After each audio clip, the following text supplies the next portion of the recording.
Hello, thanks for joining me. Today I'm going to read a lovely story called Farfellina and Marcel. It's by Holly Keller. Farfellina and Marcel.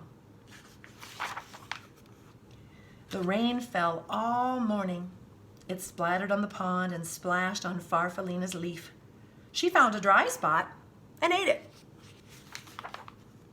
"Hey," said a little voice, "you're eating my umbrella." Farfellina peered over the edge. A small gray bird was huddled underneath. Farfellina liked his soft feathers and his gentle eyes. "I'm Farfellina," she said, and she slid down to the ground. "My name is Marcel," said the bird. He liked Farfellina's smile and her pretty colors. The rain turned to drizzle and Farfellina wanted to play. "I'll hide and you find me," she said. Marcel agreed. Farfellina hid under a fern close to the ground because she knew that Marcel couldn't climb. "Now I'll hide," said Marcel when he found her, and he hid right behind the tree because he knew that Farfellina moved slowly. "I can take you for a ride on the pond," said Marcel. Farfellina inched her way up to Marcel's back. "You tickle," said Marcel, and he slipped into the water. Farfellina giggled. "There's so much to see," she said. Farfellina and Marcel played together every day. They liked the same games and they liked each other. But one day Farfellina was not herself. "I'm not sick," she told Marcel, "just a little uncomfortable. I need to climb up onto a branch and rest for a while." "I'll wait for you," Marcel called as Farfellina made her way up the tree. Marcel watched until Farfellina was completely out of sight. Then he settled himself in the grass and waited. Night came and then morning, but Farfellina didn't come down. Marcel called to her, but she didn't answer. He was very worried and terribly lonely. Weeks went by. The afternoons grew longer and warmer, and Marcel went to the pond. He was growing, and when he looked at his reflection in the water, he hardly recognized himself.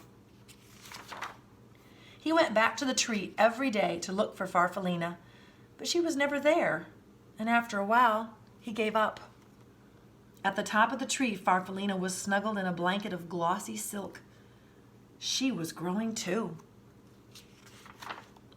The sky was blue and clear the morning she was ready to come out and open her beautiful new wings. She had no idea how long she had been up in the tree, and she floated down to find Marcel. "I'll just wait," said Farfellina when she didn't see him, and she sat on a flower. Night came and then morning, but Marcel wasn't there. Farfellina was tired and confused. She fluttered around a bit and went to the pond. The pond was glassy smooth except for the ripples made by a large, handsome goose who was swimming in solitary circles. Farfellina shivered with disappointment.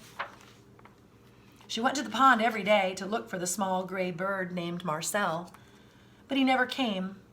And one morning the goose stopped his silent rounds and spoke to her. "You must like it here," he said. Farfellina fluttered a bit. "I've been waiting for a friend," she said sadly, "but I don't think he'll come." Marcel liked her smile and her brilliant colors. "I know how you feel," he said. "I lost a friend too. She just vanished into thin air." Farfellina liked his sleek feathers and his gentle eyes. "A ride around the pond might cheer you up," Marcel said. Farfellina thought it would, and she settled herself on Marcel's back. "It's funny," Marcel said, "but I feel as though I've known you a long time." "I was just thinking the same thing," said Farfellina. "My name is Farfellina. What's yours?" Marcel stopped suddenly. He beat the water with his strong wings, and he swam around and around and around. "It's me, Farfellina," he shouted. "It's me, Marcel. Is that really you?" "It is," Farfellina shouted back. They looked at each other and laughed. By evening, they had explained everything, and they fell asleep, smiling at the stars.